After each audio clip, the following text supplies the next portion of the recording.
ایک یہ deputy national security adviser نہیں ہے, he is deputy assistant to the president on national security. Let me clarify this. تو basically وہ آپ جانتے ہیں کہ 3-4 ہفتے کے بعد میں امریکہ میں رہا ہوں, واشنگٹن میں کئی سال رہا ہوں, اہم جگہوں پہ میں نے کام کیا ہے. تو میں آپ کو بتانا چاہتا ہوں کہ زلمے خلیل کی طرح 3-4 ہفتے کے بعد یہ بے روزگار ہو جائیں گے, اور اس طرح کے بیانات ایک امریکی تھنک ٹینک سے دے کے وہ سگنل دے رہے ہیں انڈیا کو کہ جناب میں آپ کے ایجنڈے کو آگے بڑھانے کے لیے اویلیبل ہوں, مجھے کسی تھنک ٹینک میں روزگار اور نوکری دے دیں تاکہ میں آپ کے بیانیے کو پاکستان پہ دباؤ ڈالنے کے لیے امریکی بیٹھ یہ سی وی امریکہ بھارت کو لے. بہت سے امریکی تھنک ٹینک یہ حقیقت ہے کہ بھارتی جو معاشی ترقی ہے وہ صرف اس کا فائدہ بھارتی عوام کو نہیں مل رہا, وہ یہ پیسہ امریکہ کی لابنگ میں بھی استعمال کرتے ہیں, تو وہ اپنے آپ کو اویلیبل کر رہے ہیں. جو اسٹیٹمنٹ ہے, اسٹیٹمنٹ کی حد تک تو انہوں نے سی وی لگا دی, لیکن ادھر جو پابندیاں لگ گئی ہیں وہ الگ ہے نا سر, وہ تو لگ گئی ہیں. ہاں لیکن وہ میں بتانا چاہتا ہوں کہ ٹیکنیکل اسٹریٹجک اس کا کوئی اثر اس لیے نہیں پڑے گا کہ ہم امریکہ سے کوئی چیز ایسی لیتے نہیں ہیں جو کہ ہمارے نیوکلیئر اور میزائل پروگرام میں استعمال ہو. نمبر 1. نمبر 2, ایک چیز میں تصحیح کرنا چاہتا ہوں کہ Pakistan is under no obligation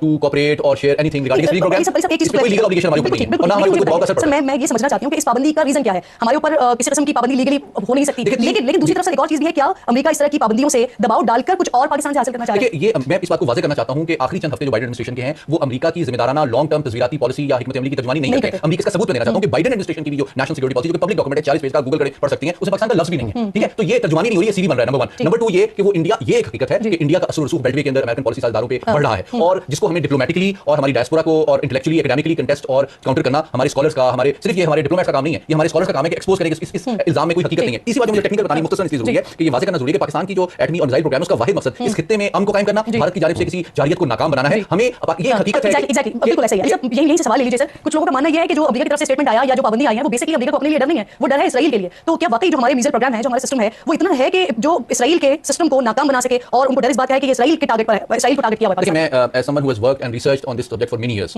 میں آپ کو ایز اے سبجیکٹ ایکسپرٹ یہ بتا رہا ہوں کہ پاکستان کی جو تجزیاتی صلاحیت ہے, میزائل اور ایٹمی صلاحیت, وہ دنیا کی کسی بھی ایٹمی طاقت سے کم نہیں ہے. لیکن اس کا مقصد جو ہے بھارت کے ساتھ آرمز ریس میں انگیج کرنا, پوری عالمی طاقتوں کو چیلنج کرنا, تڑیاں لگانا نہیں ہے. ہم ایک معاشی مسائل کے دور سے نکل رہے ہیں, تو ایسے ٹائم پہ ہم ایک ذمہ دار ایٹمی طاقت کے طور پہ اپنی صلاحیت کو صرف اپنے دفاع اور سلامتی کے لیے استعمال کرنا چاہتے ہیں. ہاں البتہ بھارت کی یہ کوشش ہے جس کا ہمیں ادراک کرنا چاہیے کہ وہ پاکستان اور امریکہ کے درمیان غلط فہمیاں پیدا کرنے کے لیے اس طرح کے بیانیے گھڑتا ہے, تو ہمیں اس کی ریئلٹی اور ایجنڈے کو دیکھنا چاہیے بجائے کہ ہم اور اس کو دلائل اور حقائق سے سامنے رکھنا چاہیے. امپورٹنٹ بات یہ ہے کہ بھارت کے پاس اس وقت ایسے میزائل اور بیلسٹک میزائل نیوکلیئر سبمرینز موجود ہیں جو کہ صلاحیت رکھتی ہیں کہ وہ چین اور پاکستان کے ساتھ ساتھ بالآخر امریکہ کو بھی نشانہ بنائیں گے. یہ وہ حقیقت ہے جس سے صرف نظر کرنا اور چین کے خلاف اس کی سیکورٹی کمٹمنٹ کو اوور اسٹیمیٹ کرنا ایک امریکہ کی فاش غلطی ہو. لیکن سر یہ خبر تمام پاکستانیوں کے لیے ایسی خبر ہے کہ وی شوڈ پراؤڈ کہ ہمارے پاس ایسی صلاحیت موجود ہے کہ جس سے دنیا کی سپر پاور جو ہے ہماری ریڈ لائن بھی ہے, اور اس خطے میں امن کی اور ہماری فخر کی اور سلامتی